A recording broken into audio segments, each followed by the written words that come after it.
सभी महिलाओं का, अनुसूचित जाति जनजाति के लोगों का और जितने भी हमारे अति पिछड़े वर्ग के लोग हैं, अल्पसंख्यक समुदाय के लोग हैं, सबके उत्थान के लिए हम लोग लगातार काम करते रहे हैं। शिक्षा के क्षेत्र में तो काम कर ही रहे हैं, लेकिन शिक्षा में जो सबसे बड़ी बात है, सबको पढ़ाने का काम सब कुछ किया और सबसे ज्यादा जोर हमने लड़कियों पर दिया।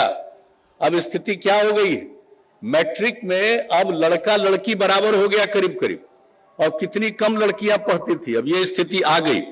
और आप जानते हैं हम लोग तो तय कर दिए हैं, जब इसके लिए मिशन मानव विकास था और है भी, और उसके माध्यम से हम लोगों ने इसका सर्वेक्षण कराया, जिसकी चर्चा हम बराबर करते हैं कि कितना अच्छा परिणाम आया था। कि अगर अब बिहार में आबादी कितनी बढ़ती है भाई, प्रजनन दर कितना ज्यादा है।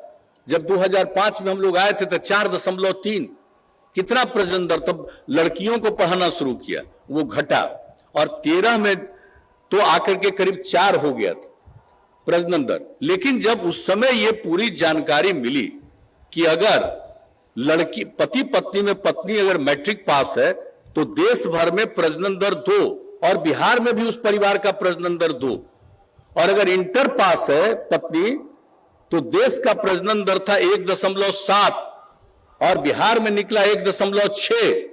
तो उसी समय यूरेका की भावना आई और उसी समय हम लोगों ने तय कर दिया कि हर पंचायत में +2 तक की पढ़ाई का इंतजाम करेंगे। और उस काम को करने के लिए जो किया जा रहा है आप सब जानते हैं, 5438 पंचायतों में हो गया, 2948 पंचायतों में 9वीं और 10वीं की पढ़ाई की व्यवस्था हो गई, 11वां और 12वां का भी काम चालू किया जा रहा है।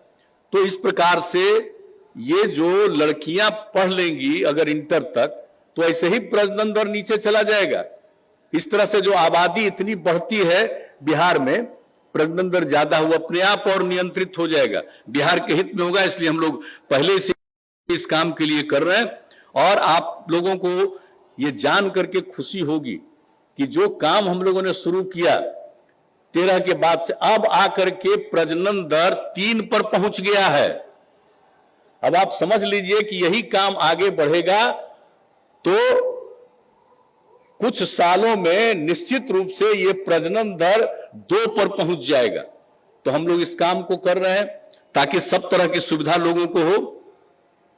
और आप सब जानते हैं, न्याय के साथ विकास के लिए समाज के हर तबके का काम और विषय हर के लिए काम करते हैं, लेकिन खास करके अनुसूचित जाति, अनुसूचित जनजाति, अति पिछड़ा वर्ग, अल्पसंख्यक समुदाय, पूरी महिलाओं के बारे में चर्चा की। तो महिलाओं का, सभी महिलाओं का, अनुसूचित जाति जनजाति के लोगों का और जितने भी हमारे अति पिछड़े वर्ग के लोग हैं, अल्पसंख्यक समुदाय के लोग हैं, सबके उत्थान के लिए हम लोग लगातार काम करते रहे हैं।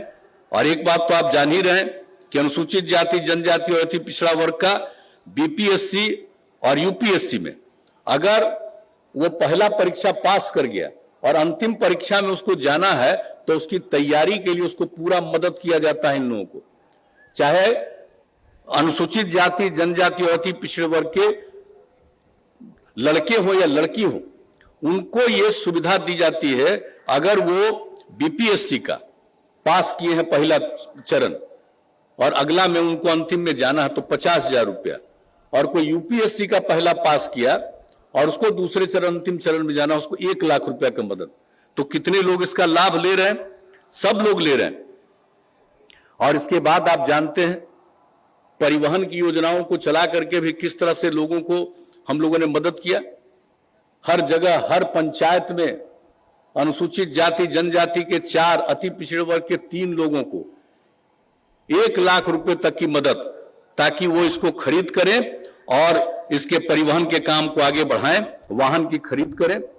और अब एम्बुलेंस की योजना के लिए भी हर एक प्रखंड में 2 एम्बुलेंस का, एक अनुसूचित जाति या जनजाति को और एक अति पिछड़े वर्ग को, और इसके लिए 2 लाख रुपया दिया जा रहा है। और समझ लीजिए कि इसमें 1068 का लक्ष्य है, यानी हर प्रखंड में 2, और अब 440 एम्बुलेंस का क्रय हो चुका उनका। तो एक एक काम जो करना है हम लोगों को कर ही रहे हैं, सब जगह से कर रहे हैं। अनुसूचित जाति जनजाति के 33 पुराने जर्जर छात्रावास में से 14 भवनों का जीर्णोद्धार और 19 को तोड़कर नए भवनों का निर्माण जारी।